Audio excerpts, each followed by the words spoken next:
Perkenalkan, nama saya Tony Sihombing dengan NIM B1A123392. Di sini saya akan menjelaskan sedikit materi dari hukum lingkungan internasional tentang pencegahan dan pengendalian perubahan iklim dunia dengan dosen pengampu yaitu Bapak Budi Ardianto SHMH. Yang pertama itu latar belakang perlunya pengaturan hukum internasional. Global warming dewasa ini merupakan salah satu masalah lingkungan yang paling mengancam kehidupan manusia di bumi. Banyak ahli menggugat bahwa global warming menimbulkan dampak nomor 2 terdahsyat setelah perang nuklir. Meningkatnya jumlah konsentrasi gas rumah kaca menyebabkan naiknya suhu bumi atau panas bumi. Gas rumah kaca merupakan zat yang transparan terhadap gelombang pendek radiasi bumi. Ditambah lagi, mereka menyerap dan menyekap radiasi yang dipancarkan ke bumi. Global warming mengakibatkan naiknya permukaan air laut yang disebabkan oleh mencarnya kutub es atau gunung-gunung es di kutub selatan dan kutub utara, yang menyebabkannya naiknya permukaan air laut. Setelah menyadari hal-hal tersebut, negara-negara di dunia mencoba berdiskusi untuk membuat konvensi tentang perubahan lingkungan. Tujuan utama konvensi ini adalah untuk menstabilkan konsentrasi gas rumah kaca yang ada di bumi sampai pada satu tingkat yang dapat mencegah tindakan atau intervensi. Dan konvensi ini menghasilkan beberapa prinsip, diantaranya adalah Common but Differentiated Responsibility Principle dan Precautionary Principle. Nah, setelah terjadi pemikiran-pemikiran setiap bangsa di dunia untuk mengadakan konvensi yang pertama dilakukan adalah Protokol Kyoto. Protokol Kyoto membuat kewajiban negara anggota. Berdasarkan prinsip Common but Differentiated Responsibility, Protokol Kyoto tidak membebankan kewajiban apa-apa kepada negara berkembang. Sedangkan negara maju dan negara yang ekonominya dalam transisi diharuskan untuk membatasi atau mengurangi emisi gas rumah kaca seperti greenhouse gases pada jumlah tertentu. Protokol Kyoto tidak hanya mengharuskan pengurangan emisi gas rumah kaca secara individual, tetapi juga membenarkan pengurangan emisi dengan 3 cara. Yang pertama, carbon sinks, kemudian bubbling scheme, dan flexibility mechanism. Cara yang pertama digunakan adalah carbon sinks.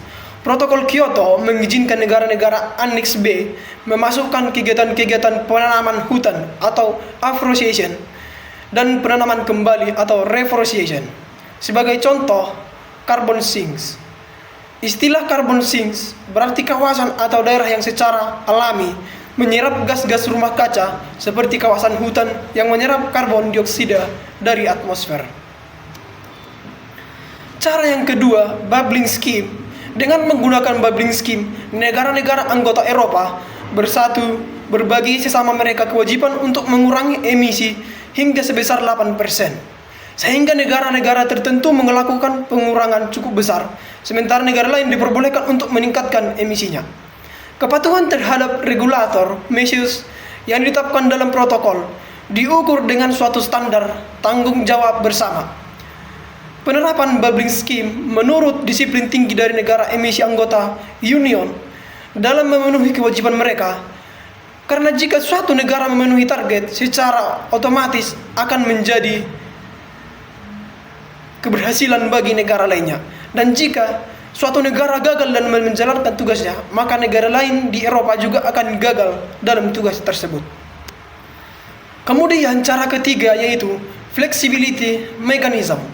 Ada 3 cara yang digunakan untuk melaksanakan mekanisme pasar atau flexibility mechanism ini, yaitu emission trading, joint implementation, dan clean development mechanism atau CDM. Cara yang pertama digunakan dalam flexibility mechanism adalah emission trading. Tujuan memasukkan provisi emission trading ke dalam protokol adalah untuk meminimalkan biaya dalam mengurangi emisi, untuk mendistribusikan secara efisien upaya pengurangan emisi di antara negara-negara di Annex 1. Kemudian, cara kedua yang digunakan dalam flexibility mechanism adalah joint implementation. Konsep asli joint implementation ini adalah berasal dari pandangan yang dikemukakan oleh McKinsey dan CEO pada Ministerial Conference of Automatic Pollution dengan on climate change yang diadakan di Norwich, Belanda pada bulan November 1989. Berdasarkan konsep tersebut, JI harus dilaksanakan dengan pendekatan dua sisi, efektivitas dan efisiensi. Kemudian, cara ketiga yang digunakan dalam flexibility mechanism adalah Clean Development Mechanism atau CDM. CDM dimasukkan ke dalam protokol atas permintaan Amerika Serikat. Ini merupakan kejutan Kyoto terbesar, Kyoto biggest surprise. CDM dirancang untuk 3 kepentingan. Pertama, CDM yang membantu negara berkembang untuk mencapai pembangunan yang sangat berkelanjutan. Kedua, CDM menyumbang untuk mencapai tujuan kedaulatan akhir konvensi. Dan ketiga, CDM membantu negara maju untuk atau bahwa mencapai pelaksanaan kewajiban membatasi dan mengurangi emisi yang secara adil.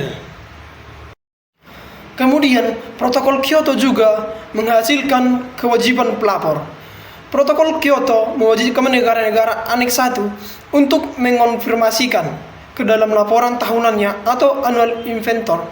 Guideline ini akan menentukan tata cara persiapan dan penyerahan dan laporan dan komunikasi nasional oleh negara-negara Aneks 1. Dan laporan harus disetujui pada sidang 1, COP atau MOP. Guideline ini sangat memungkinkan negara untuk mensyaratkan informasi yang jauh lebih detail. Kemudian, protokol Kyoto juga melahirkan pengaturan institusional. Pengaturan institusional merupakan salah satu bagian yang terpenting dari sebuah konvensi. Konvensi perubahan iklim mendirikan 5 organisasi konvensi. Yang pertama, Conference of the Parties, kemudian Sekretariat, kemudian Subsidiary Body for Scientific and Technological Advice, kemudian Subsidiary Body for Implementation dan mekanisme keuangan. Organ yang pertama didirikan protokol Kyoto adalah Conference of the Parties. Conference of the Parties atau COP merupakan lembaga tertinggi di konvensi perubahan iklim yang memiliki banyak fungsi dan tugas.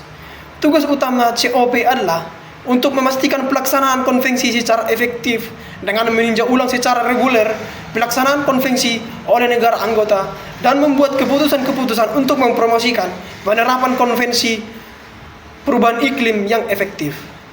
Kemudian sekretariat diberi kepercayaan untuk melaksanakan fungsi-fungsi administratif, termasuk untuk memfasilitasi sidang-sidang COP dan subsidiary bodinya, untuk mengkompilasi dan menyerahkan laporan kepada semua negara peserta, untuk membantu negara-negara berkembang dalam mempersiapkan laporan mereka, untuk mempersiapkan laporan tentang kegiatan sekretariat, dan menyerahkan kepada COP untuk memastikan adanya koordinasi yang diperlukan dengan lembaga internasional yang relevan dan untuk melaksanakan perbuatan-perbuatan kontraktual dan administratif sesuai dengan petunjuk COP.